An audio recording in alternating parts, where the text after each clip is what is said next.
For me, it's like, it's the best ever gaming experience that I've had, and I had a long time ago. But I'm still happily kind of replaying it. I went more with one that I have like a big personal connection with, which is Star Wars: Knights of the Old Republic. It's one of those, like, I just remember the story around how I got this game so well as well. One copy of this game amongst like the group of nerds at my school, basically.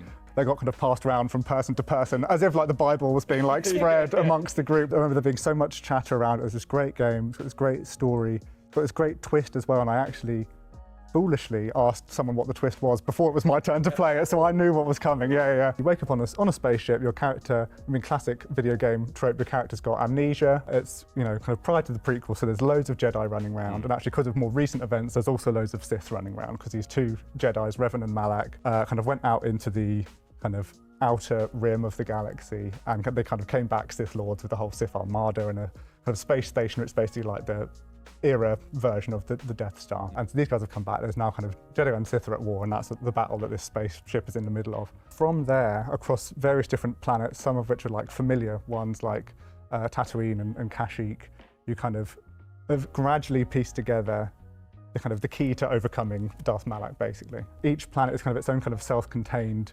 story with its own characters and lots of kind of player agents. You can kind of approach things in different ways. There's kind of a light side path and a dark side path that you can take. And I just remember it being, at the time, and still probably to this day, the most immersed I've felt in a world that I kind of already loved, because I've always been a big Star Wars fan. Star Wars is famous for its world building. That first film kind of set up the galaxy so well. This game kind of takes that, all the familiar things you know, it's like, but it's a completely different era. There's lots of stuff to discover.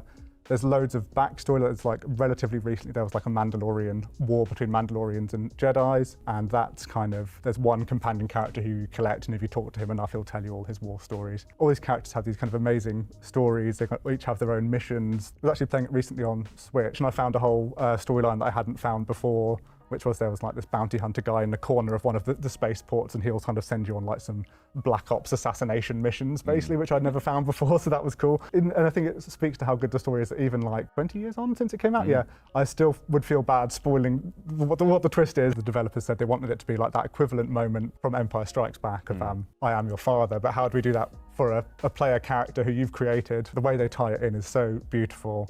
And then it kind of builds up to a great finale. There's characters who you can lead kind of down different paths. You can turn characters into Jedis, or some characters can end up on the dark side. Some characters will be very unhappy with some of the choices that you make if you do make them. And it's just, for me, that kind of perfect blend of like being immersed in a kind of whole galaxy of possibilities, all these brilliant little stories. The music is great. The performances are great. Still, probably to this day, some of my favorite characters and performances behind them.